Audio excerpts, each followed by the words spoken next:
actually have a fail bonus at Highrock. If you try to do something big for a client and it fails, we'll give you $1,000 because I don't want people to get scared of failure.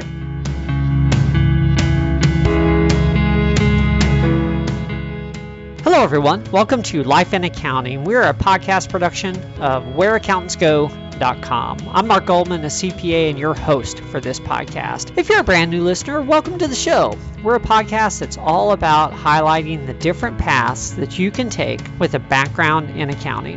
And if you've been with us for several episodes, welcome back. We appreciate you choosing to listen in. And if you enjoy the podcast, please don't forget to leave us a review. We really, really appreciate the reviews. Well, for this week, we have Liz Mason of Highrock Accounting in the Scottsdale, Arizona area joining us for the show. And as you're going to hear in the interview, Liz has a lot going on. Highrock is about 5 years old. She has 2 other new related businesses, and they have one other that's set to launch next year. One common theme with Liz, though, is innovation.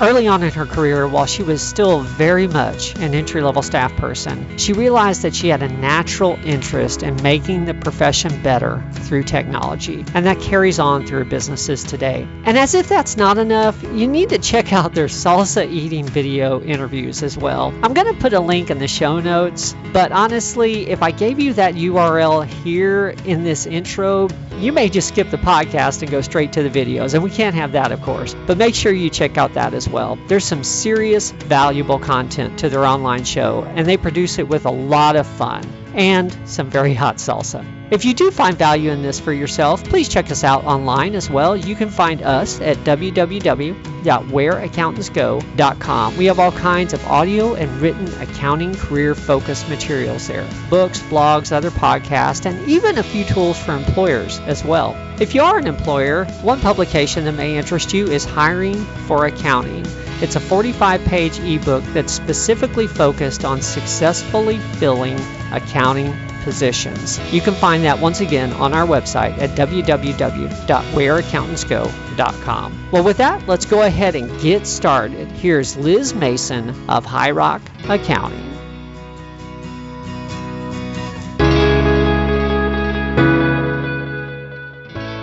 Well, hello, Liz. Welcome to the show. Thank you, Mark. I appreciate it. No problem. Well, for our audience, we've been trying to schedule this one for a while. Our guest today is in high demand, which is a great thing. We have Liz Mason from Highrock Accounting on the show with us today. And Liz has her own firm in the Scottsdale area, and she's known for innovation. I've seen her quoted in the Journal of Accountancy. Plus, I know she keeps company with some of the most forward-thinking people in our profession because she was actually recommended to us by one of our former guests, Sarah Elliott. Sarah's a great friend of the show. And a great friend of mine as well. Yes, wonderful person. I'm really looking forward to getting into all that. And Liz, also, I'm looking forward to getting into some information on your firm as well, because I know you guys are about 5 years old, and I'm sure there's a lot of learning opportunities for us there also. Before we get into the present day, though, I think it's important for the audience to sort of get an idea of where you came from and, what led you to where you are today. What initially caused you to think about pursuing accounting as a possible career in the first place? Great question. And also, I have to say, my story is not traditional in any way, shape, or form. Considering the first time I started doing accounting, it was the summer I learned how to read and write. So I come from a family of accountants. My father is an accountant and a lawyer and a professor of accounting. My aunt is an accountant that runs a management company for musicians and other highly entertaining folks. My grandfather is a CPA, worked his career through big accounting firms. My uncle is an EA, preparing taxes. And so as you can see, there's a lot of it in our blood. So when I was a kid and I used to go to my father's office, which my aunt also officed out of, I would be basically conscripted into helping the family business, which meant I was writing checks out. I was doing bank reconciliations. So I would sit there with a paper bank statement and check off all of the transactions that went through. And then I would also, open the mail and sort through things for them. Wow. But it was our family, definitely took advantage of the free labor, and I was eager to help. So by the time I was 10, I was helping my dad prepare K-1s to send out for large tax returns. He was working on movie financing at that point, which were giant, big partnerships that we had to help prepare the returns for. So I was helping him with that. And by the time I was 12, my dad actually decided to go back to school for accounting. So he got his PhD. And I was a little bit of a rebel of it as a kid, and I tended to get grounded quite a bit. So my dad would come up with very creative ways to ground me. And the best one, he thinks anyways, I think it was pretty miserable, but the best way he came up with was to force me to actually take accounting finals every time I got grounded. So I wasn't ungrounded until I would get a B or better on the final, which meant that I would study my butt off to do it as quickly as possible because I was a middle schooler. So I actually started taking managerial and financial accounting classes at a college level when I was 12. Oh, my gosh. Man, you know how to party, Liz, I'll tell you. Yeah, totally, right? So I was a tortured individual as a kid, forced to, help do all these things in accounting. And so it never really occurred to me to pursue accounting as a career. I had spent my childhood helping with these things. I understood them, and I got to college. So my first year of college, I was very determined. I wanted to do something in business. So I entered the business school. I'm a pretty creative person in general. So I decided to go do marketing, thinking that was like the most creative outlet of business, right? My first marketing class, I had a professor who graded me down for an assignment because of some color interaction that he thought was bad and would send the wrong message. And I got annoyed and decided I was not going to do marketing. So I went to finance and I took a bunch of finance classes, didn't like the job prospects. So then I decided to do a joint degree in accounting and finance. And I graduated from University of Nevada in 3 years, summa cum laude, with both degrees in accounting and finance. And then I launched into this career of accounting. There's probably a joke in here somewhere about what majors were left, that you didn't find. Yeah.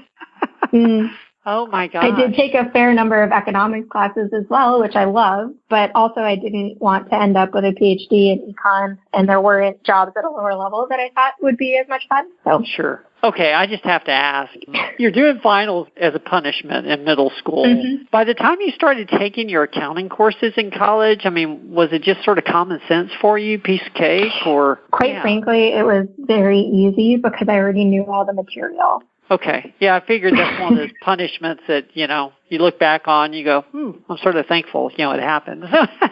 Yeah, it was ingrained into my head in a way that actually for my 400 level managerial accounting class, it was a summer school class, so it was shortened and it was supposed to be 4 days a week for, I think it was 2 months. And I went to the first week of class and I was bored. I know all of this. It's so boring. So I went to the professor and I said, Dr. Kerr, I would really like to not have to sit through your class. How can I finish it without being here? And he was like, that's not a thing. I was like, okay, but what if I took the final exam and you could give me whatever I got on the final exam for the class?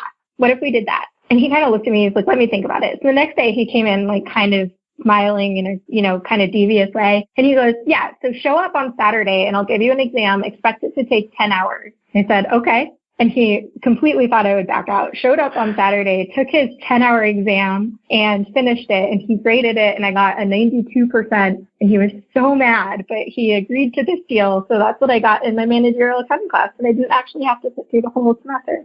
Oh, my gosh. Are you a little bit of a gambler as well?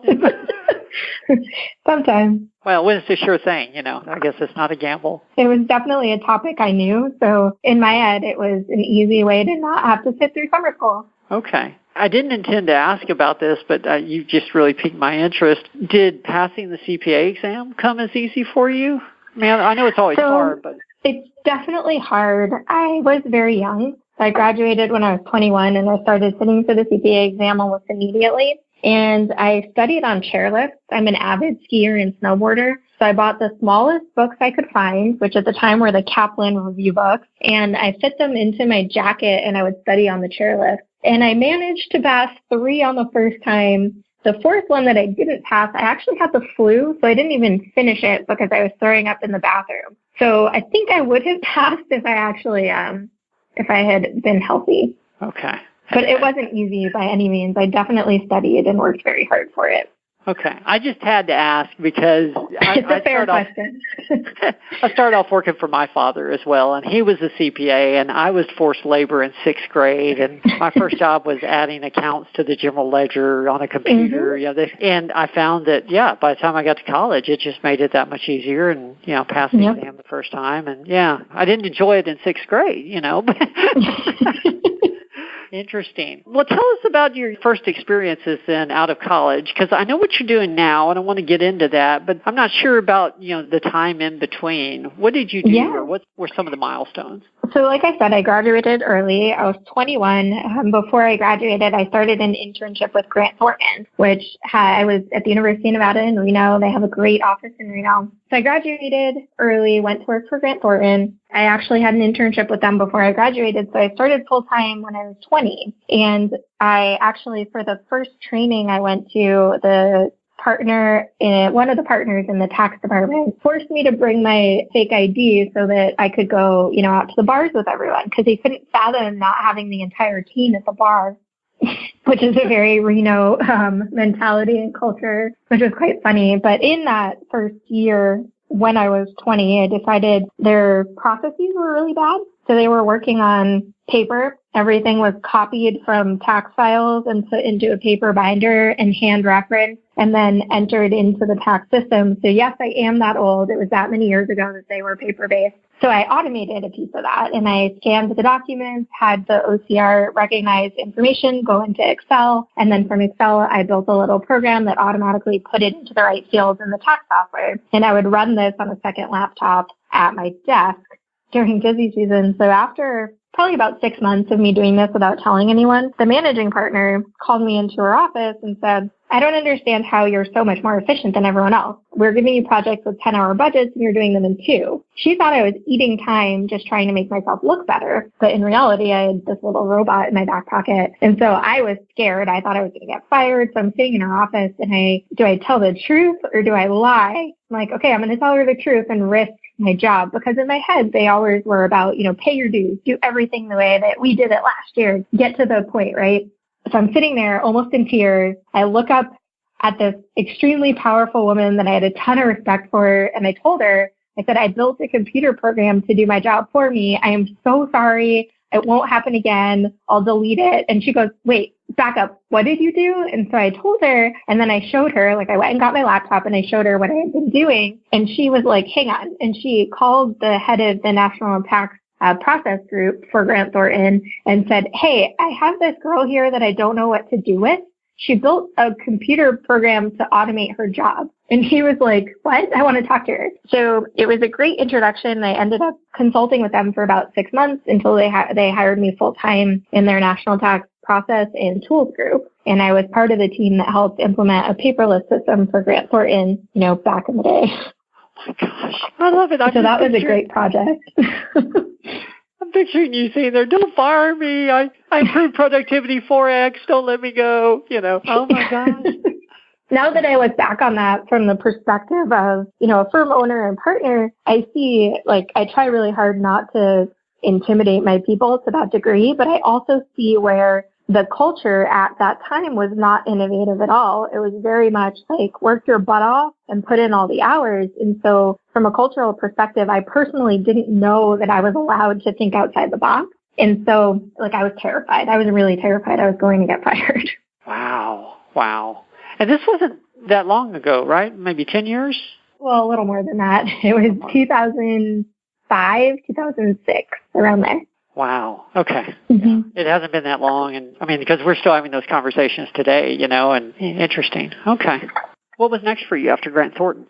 So I was engaged at the time when I got offered this job to move up to the National Tax Group, and I accepted the position without ever having gone to Phoenix. So the position was in Phoenix, and I lived in Reno. I was engaged. I accepted a position in a different city. Didn't even tell my fiance at the time that I was doing that. So I went home and I said, hey, babe, want to move to Phoenix? And he kind of had a moment of what are you talking about and what happened? So we had a good heart to heart. I pushed back my start date by 4 months and we got married and then moved together to Phoenix. So I worked for Grant for another year after that. It was actually not a great year for me. I was very young and I was implementing a lot of change and having to train partners. So as you can imagine, the partners in the middle of the country that have been doing this forever were not super excited about that. And I got yelled at a lot. So not my ideal position. I ended up leaving. I went to work for RSM McGladrey down here in Phoenix. And it was a great experience. Worked on some high-level tax work in their corporate tax group. And I loved it. And from there, I actually left to follow an audit partner to be a tax person in a newer office in Phoenix. And it was a local firm, so I was hoping that it would be very much, helping clients grow and working on that mentality. And it was to a certain degree, but it also didn't fit all the needs that I had, and the culture wasn't what I had hoped. And so at that point, I quit, and I had no job. I had no real idea of what I was going to do building a company. And it was a week before the AICPA Leadership Academy. So I walk into this room at Leadership Academy with these 35 amazing people under 35 with no job and no plan. It was a very humbling experience, to say the least. Wow. So what happened at the Leadership Academy? It was actually one of the best experiences of my life, just from a realization standpoint and a development standpoint. I got more out of that 1 week than I think I have out of any other week in my life.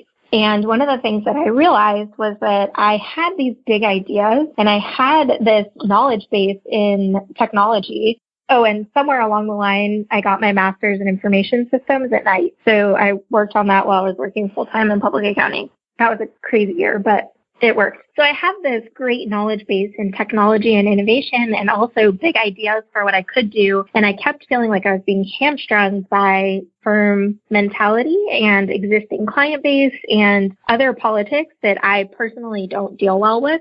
And so from Leadership Academy, I had the confidence and the connections to really build my own company. And so I actually founded Highrock with another person who went to Leadership Academy with me. Unfortunately, he has since left the firm, but it was a great moment of learning and development for me. Okay.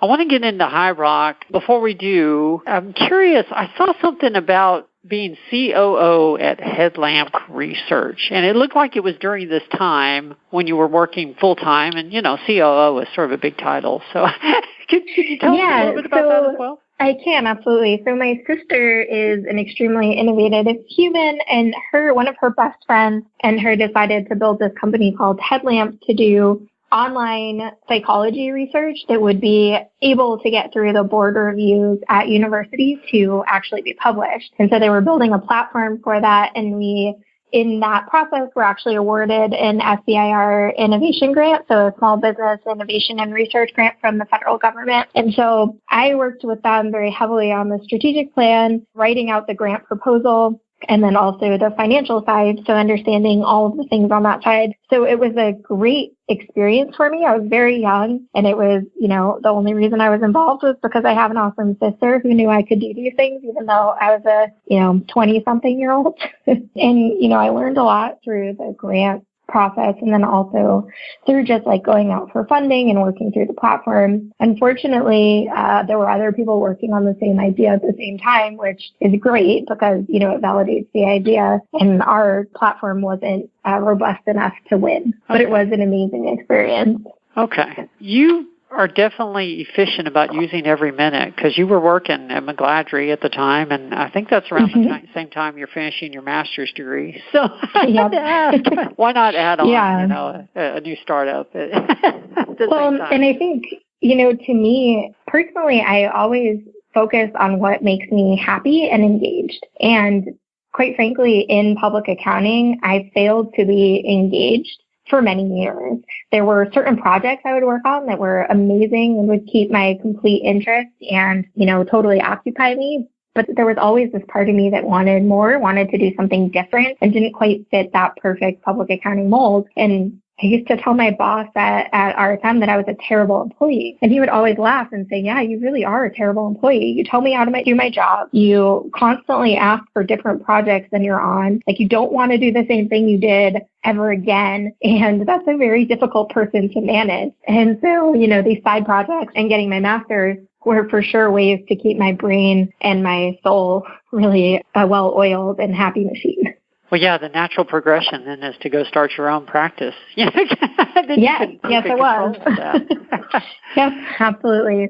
So what were the early days like with Highrock Innovative Accounting Solutions? I mean, how did y'all get it started? Did you have customers to start with, or how did you find them? What were the so as I mentioned a few minutes ago, I quit with no plan. So when we started Highrock, there really were no clients and no true idea other than we could build an awesome culture, so a place that we could have people have long, fulfilling careers, be able to challenge them and move them up through the ranks quicker than just the number of years they've been employed. And then also use this innovative technology that exists at the cutting edge, but accountants are too scared to implement. So we were part of the first 2% of accounting firms to be fully cloud-based, and we were implementing cloud accounting systems before most people knew what that meant. And so Highrock very much was born with ideas and no real plan. So the early days were very scrappy, spending as little money as possible, working as hard as possible. I picked up a few clients by sheer luck of, talking to the right people and telling them what we were doing. We ended up focusing very heavily on SaaS companies and technology companies because they understood what we were doing. They were building their own SaaS technology. It made sense for them to utilize this in their accounting system. And they loved the idea of a single ledger where, it's not sending something back and forth. Everybody can log in and see all of the information at the same time. Interesting. Is that still your focus? Do you still have a... It is. We have a big niche in technology companies, SaaS companies, biotech companies, and we work with everyone from pre-revenue baby startups that are just looking to get funding all the way up to publicly traded entities. And did I have that right? You are in the Scottsdale area, right, or Phoenix? Yep, we're in Phoenix. Currently, our office is in the Scottsdale Air Park, so that's our address. We started out of, whatever co-working space we were in at the moment, and public libraries and, the back office of a lawyer that we were friends with at one point. Okay. I'm curious, how many of your clients are even, within an hour of your office? Are they all remote effectively? Or? About 40% of our client base is in the Phoenix area, and the rest of them are all over the country. And then we have a few international clients as well. Okay. Well, what does Highrock look like today, employee-wise or focus-wise, that kind of thing? So today at Highrock, we have 12 employees, and we have 3 starting next Monday. So that's exciting. That is. Yeah, this year has been rapid growth. Actually, we've already doubled from last year, and so we're on track to probably do 250 to 300% of the revenue of last year, which is crazy but exciting. And we're also working on a couple new brands. So Highrock being the core business, we also have Rebel Rock, which is focusing on cannabis and CBD, and also hemp in general. And then we have Tackle, which we're doing outsourced HR and operations. So that's been a lot of fun to build as well. And that company, from ideation to monthly recurring revenue, was about 3 weeks. I think that was the fastest I've ever built something profitable. Wow. So it's been 5 years. I guess what have been some of the bigger challenges, or how have things changed in those 5 years? What are some of the lessons that you picked up along the way? So I effectively quit public accounting when I was a manager, and I jumped into being a partner. So many firms, and I believe this is a great thing that they do a lot of leadership development with people. And so they teach them, which, is great, right? So they teach them how to sell. They teach them how to grow and develop talent. They teach them how to project manage at a very high level and to be able to bring in new work and plan for it. And these were all skills that I was okay at. At the time, I thought I was pretty good at it. And I was pretty good for the level I was at. I was not pretty good for a partner level. So the growth and development that I've had to go through in the last 5 years to get our firm to where we are today has been exorbitant. To me, it was extremely exciting. And I've been learning and absorbing as much knowledge as I possibly can from any place that'll give it to me. But it's also difficult and set me, I think, behind the curve a little bit to start. When you leave public accounting as a partner, you've already gone through all of that. So it's a little easier to build a company. What are some of the more successful things you've done in the area of personal development? What do you feel has really worked to make that leap? Anything specific? The one thing I can say made the biggest difference is only surrounding myself with incredibly intelligent, motivated humans that are also on this journey. The second that I stopped hanging out with people that didn't understand what I was doing, that didn't appreciate it, that couldn't support me in any way on the entrepreneurial journey, I had so much more growth. So people like Sarah, who referred me to this podcast, have been my sounding board. They've been the people that I can call and say, I'm in this, I'm having this issue. I don't know how to solve it, or I'm personally struggling with, the growth that we're trying to do, and I don't know how we're going to get through it, and I'm anxious about it. Just having those people to talk to that have experience, that are going through it as well, they get what it's like to be an entrepreneur. But building that network was the best thing I ever did. Okay. Yeah, I found in my own business endeavors that basically having a coach or having individuals like that who, understand where you're going makes a huge difference for sure. Something else you've said a few times piqued my interest. You said, I left public accounting. I quit public accounting. You have an accounting business. Do you feel like you're not in public accounting now, or how do you define that? Yeah, so no, technically I am. Technically I run a public accounting firm, but when I say that, I left the traditional public accounting behind, and I did it full-heartedly. So Highrock is a public accounting firm by definition. We are not by culture, and we are not by the way that we service our clients. We don't do hourly billing. We don't, create this adversarial relationship that occurs with public accounting. We're on their side, and so we're really the internal accounting department for these companies. And so while technically, yes, I'm a registered public CPA firm, and, Highrock is a public accounting firm, it is not in the way that we operate or in the way that we treat our people. Okay. I could tell there was a distinction there, and interesting. Yeah, okay. Very insightful to pick up on that. Part of our culture is to be very deliberate about how we talk about things. So, in the way that we address team members, they're our team, they're not our staff. They're on our team. Things like that are very different in these traditional public accounting firms. And so I try mentally, and also in our culture and ongoing, just make that distinct through our vocabulary and the way we talk about the firm.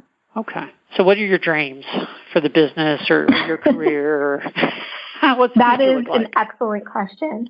So I have two driving forces. One, I will change the face of accounting. And two, I will make it a better place for people to have a lifelong career. And this came about partially because when I was thinking about leaving, I called my grandfather, who I mentioned earlier was a CPA, and I said, Grandpa, was it worth it? Was your career in public accounting firms and these big firms working 80 hours a week worth it? And he said, no, but it was worth it to put food on the table. It was worth it to be able to support my family, and it was worth it to be able to have my retirement. And so that made me think. And I've had subsequent conversations with him about it, and he very joyously, I guess, likes what I'm doing and is able to relate and say, I wish when I was a young CPA there was something like that for me. And quite frankly, I think that there can be. And so one of my goals, which has been a goal since I, left the traditional path and started the innovative path, one of my goals was to build a place where people could do that on their own. And so we have internal staff, and obviously we're growing very quickly, and our team is great and awesome, and they will have the opportunity to develop and grow into their people. But it's still not the same as running your own practice or having the growth and development to do that. So I have a secret code word called Nucleus, and our Nucleus project is what we're building to fulfill that need of mine to give back to the CPA community in general. And we're building out a training platform, a coaching platform,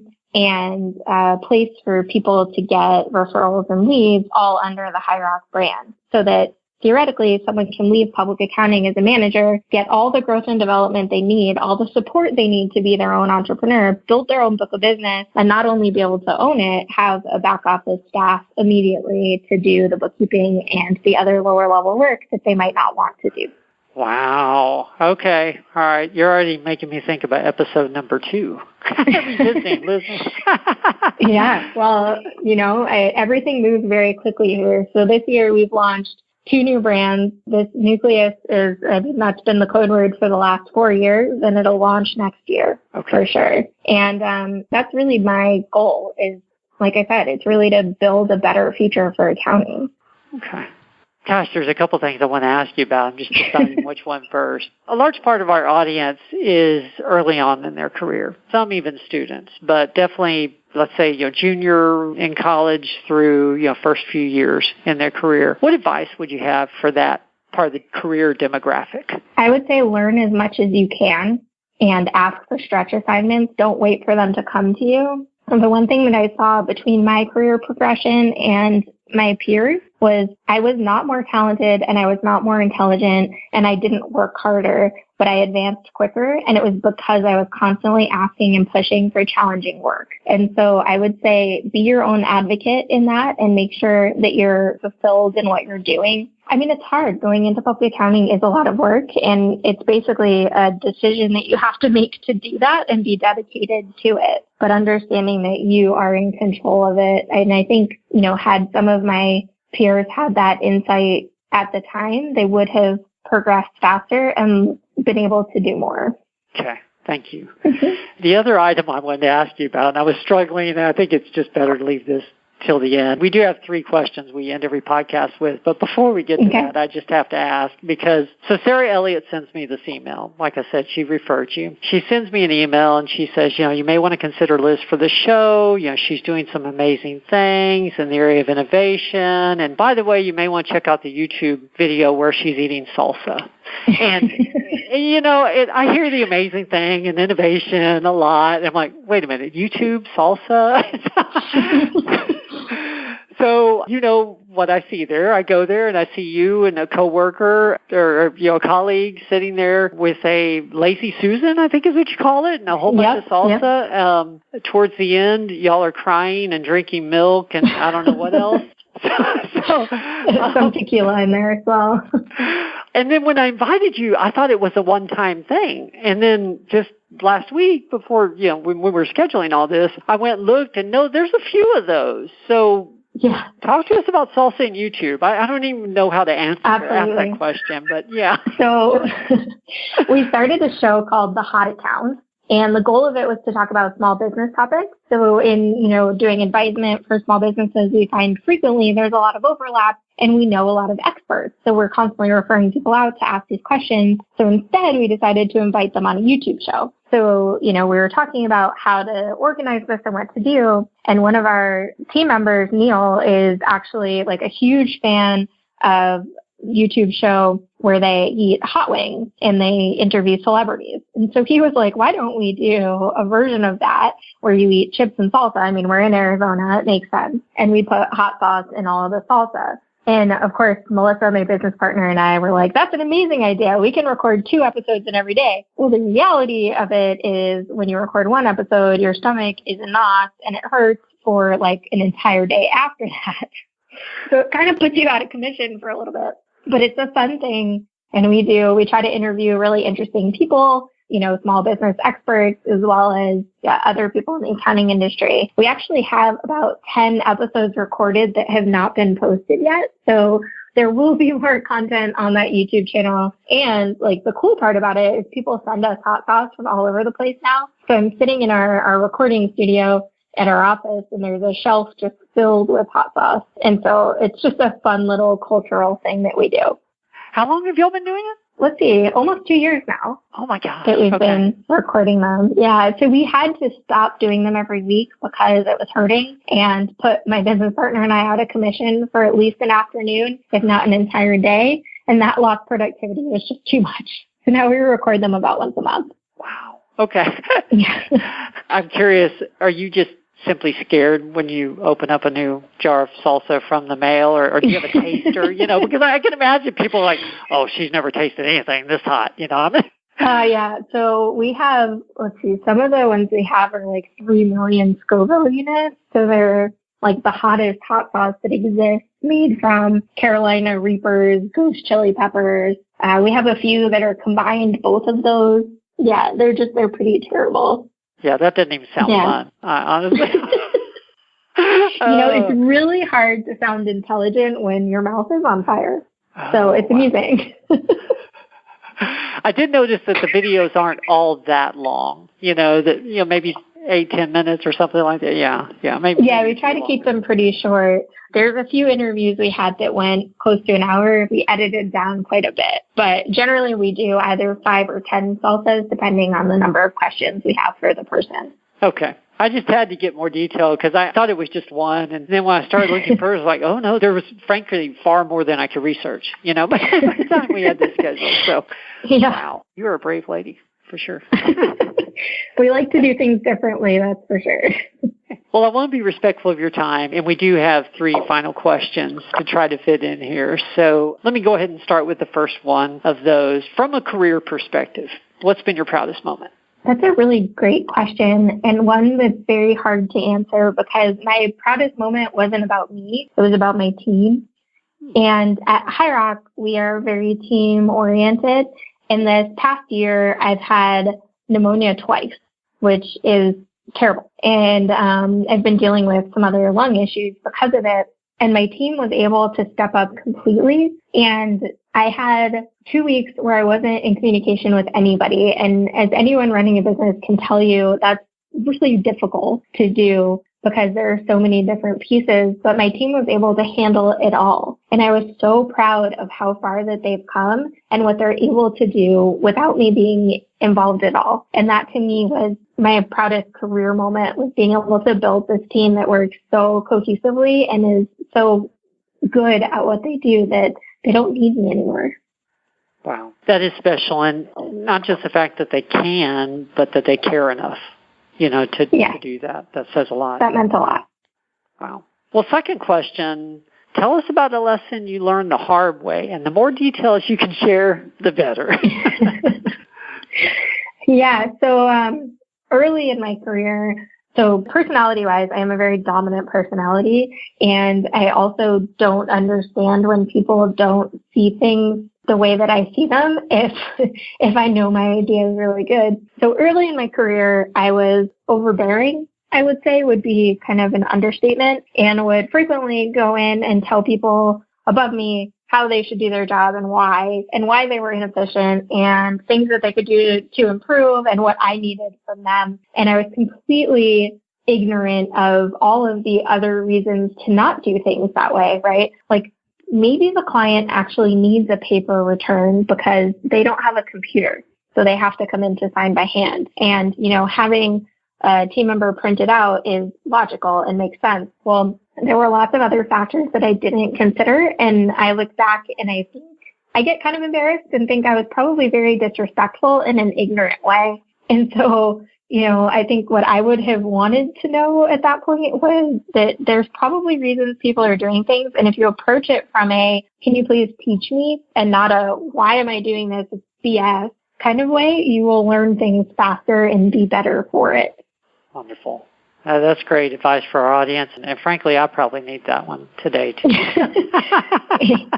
Beautiful. Thank you. Well, last question, and then we'll go ahead and close it down. What's the best piece of advice that you have ever received? So I'm going to answer this in 2 ways.